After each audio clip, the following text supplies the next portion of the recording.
विद्यार्थी क्लासेस में आप सभी का स्वागत है।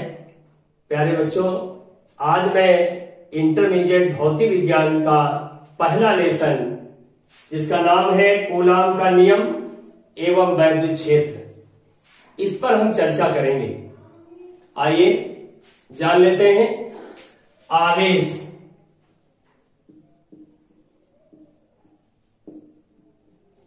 आवेश दो तरह के होते हैं, एक धनावेश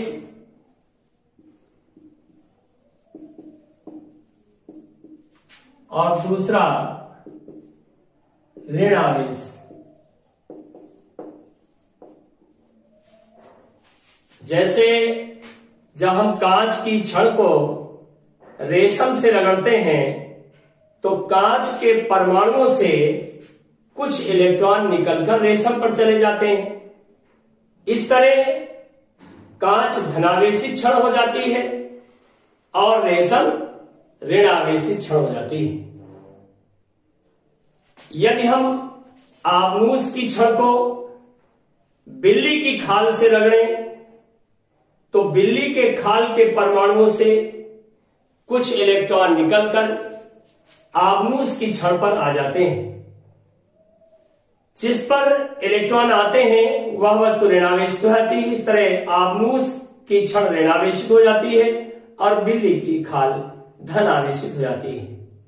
तो कहने का मतलब हुआ आवेश दो तरह के होते हैं, धनावेश और ऋणावेश। अब हम ये जान लेते हैं कि अगर सजाती आवेश पास पास लाएं, जैसे एक वस्तु ये ए वस्तु धनावेशित है और बी वस्तु भी धनावेशित है, तो इनके बीच कौन सा बल लगेगा? अगर सजाती हैं, लाइट चार्जेस हैं, तो उनके बीच प्रतिकर्षण बल लगेगा। अगर सजाती आवेश हैं तो उनके बीच प्रतिकर्षण बल कार्य करेगा, चाहे वे दोनों धन के हो चाहे वे दोनों ऋण के हो। अब हम ले लेते हैं इनके बीच आकर्षण बल रहेगा। अगर ए वस्तु भी ऋणावेशित है, बी ऋणावेशित है, तब भी इनके बीच प्रतिकर्षण बल कार्य करेगा। यदि हम एक धनावेश ले लें, दूसरा ऋणावेश ले लें, ए पर प्लस और बी पर निगेटिव है, यानी विजातीय आवेश अनलाइक चार्जेस, तो अट्रैक्शन फोर्स इनके बीच में होगा, आकर्षण बल कार्य करेगा। एक पॉजिटिव दूसरा निगेटिव, तो दोनों के बीच आकर्षण बल कार्य करेगा। प्यारे बच्चों, इस तरह आपकी समझ में आ गया होगा कि आवेश दो तरह के होते हैं। अब इनका हम प्रायोगिक अध्ययन कर लें। जैसे मैंने बताया था, कांच की छड़ को रेशम से रगड़ें तो कांच की छड़ धनावेशित हो जाती है। अब मान लीजिए ये कांच की छड़ है, ये कांच की छड़ है, इसमें हैंग कर दिया, ये कांच की छड़ है, कांच की छड़, और आबनूस की छड़ को बिल्ली की खाल से रगड़ा था तो आबनूस की छड़ ऋणावेशित हो गई थी। अगर उसको हम किसी धागे से बांध करके हैंग करें, ये आबनूस की छड़ हो गई, आबनूस। अब ये तो ऋणावेशित है और ये धनावेशित है। तो आपको मैंने पहले बताया था, एक पॉजिटिव एक निगेटिव चार्जेस हैं तो उनके बीच आकर्षण बल कार्य करेगा। कांच की छड़ आबनूस की छड़ जब पास में लाएंगे तो दोनों के बीच आकर्षण बल कार्य करेगा, एक दूसरे के पास आ जाएंगे। अगर यही हम पहली भी कांच की छड़ हो और दूसरी भी कांच की छड़ हम ले लें, समान आवेश ले लें, ये भी कांच की छड़ ले लें, ये भी कांच की छड़ है, कांच की छड़, तो इस पर भी प्लस इस पर भी प्लस, तो लाइक चार्जेस हो गए, यानी सजाती आवेश हो गए। सजाती आवेश होंगे तो इनके बीच प्रतिकर्षण बल कार्य करेगा, और विजातीय आवेश होंगे, एक प्लस और एक माइनस, तो आकर्षण बल कार्य करता है। इस तरह बच्चों आपकी समझ में आ गया होगा आवेश कितने प्रकार के होते हैं। दूसरी बात आपको बता दें, कंजर्वेशन चार्जेस। आपने ऊर्जा संरक्षण पढ़ा होगा, संवेग संरक्षण पढ़ा होगा, बहुत से और संरक्षण पढ़े होंगे, लेकिन एक आवेश संरक्षण भी होता है। आवेश को न उत्पन्न किया जा सकता है और न ही उसको नष्ट किया जा सकता है। तो इस तरह ये आवेश संरक्षण का नियम हो गया। इसके बाद इन्हीं आवेशों पर आधारित एक नियम है जिसको हम कूलाम का नियम कहते हैं।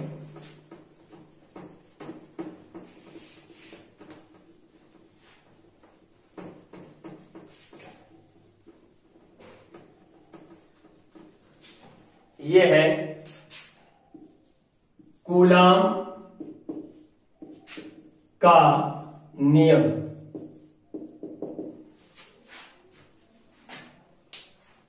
किन्हीं दो बिंदुओं, स्थिर बिंदुओं के बीच लगने वाला आकर्षण बल या प्रतिकर्षण बल उन आवेशों की मात्राओं के गुणनफल के अनुक्रमानुपाती और उनके बीच की दूरी के वर्ग के व्युत्क्रमानुपाती होता है। जैसे हम ले ले, ये Q1 आवेश है, ये Q2 आवेश है, ये A बिंदु पर है, ये B बिंदु पर है, एक दूसरे से R दूरी पर है। तो किन्हीं दो स्थिर बिंदुओं के बीच लगने वाला आकर्षण बल F उन आवेशों की मात्राओं के गुणनफल के अनुक्रमानुपाती Q1 इंटू Q2 तथा यही लगने वाला बल उनकी बीच की दूरी के वर्ग के व्युत्क्रमानुपाती होता है। अगर ये रिलेशन मिला दिया जाए तो F अनुक्रमानुपाती Q1 Q2 upon R square होगा। यह अनुक्रमानुपाती चिन्ह हटेगा, कोई स्थिरांक जोड़ा जाएगा जो हम F इक्वल टू के, इसके बाद एक कांस्टेंट आ जाएगा F इज इक्वल टू के Q1 Q2 बटे R स्क्वायर। ये यहां पर लिखा हुआ है। इस तरह K की वैल्यू अगर हम ये ले लें 1/4 पाई एप्सिलॉन नॉट, तो this formula 1/4 pi epsilon not Q1 Q2 बटे R स्क्वायर हो जाएगा। इस तरह एक कूलाम का नियम हो गया। इसको किस तरह लिखा जाए, जो आपने जिस तरह किया है, देखिए इस तरह इसको परिभाषित किया जा सकता है। किन्हीं दो स्थिर बिंदु आवेशों के बीच लगने वाला आकर्षण तथा प्रतिकर्षण बल उन आवेशों की मात्राओं के गुणनफल के अनुक्रमानुपाती और उनकी बीच की दूरी के वर्ग के व्युत्क्रमानुपाती होता है। इस तरह फार्मूला जो तैयार हुआ है F equal to 1/4 pi epsilon not Q1 Q2 upon R square, जहां पर इसकी जो वैल्यू होगी 1/4 pi epsilon 1/4 pi epsilon not की वैल्यू होगी 9 इंटू 10⁹। ये न्यूमेरिकल में बहुत उपयोगी है, आसानी से हल कर सकते हैं। अब देखिए नियम को इस प्रकार लिखा जा सकता है।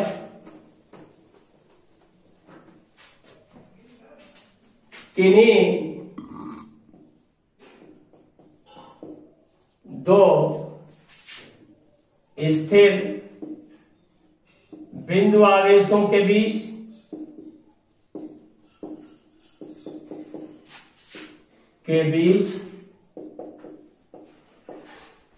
लगने वाला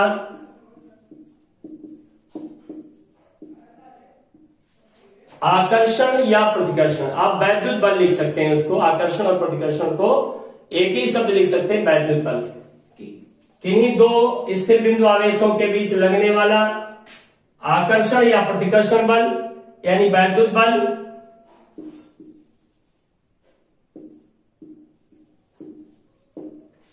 उन आवेशों की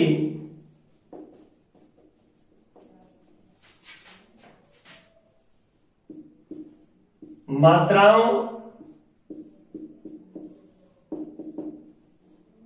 के अनुक्रमानुपाती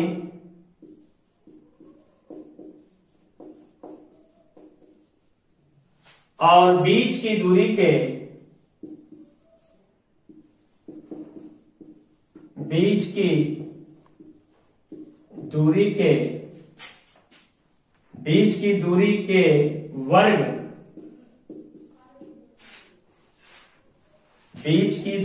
वर्ग के व्युत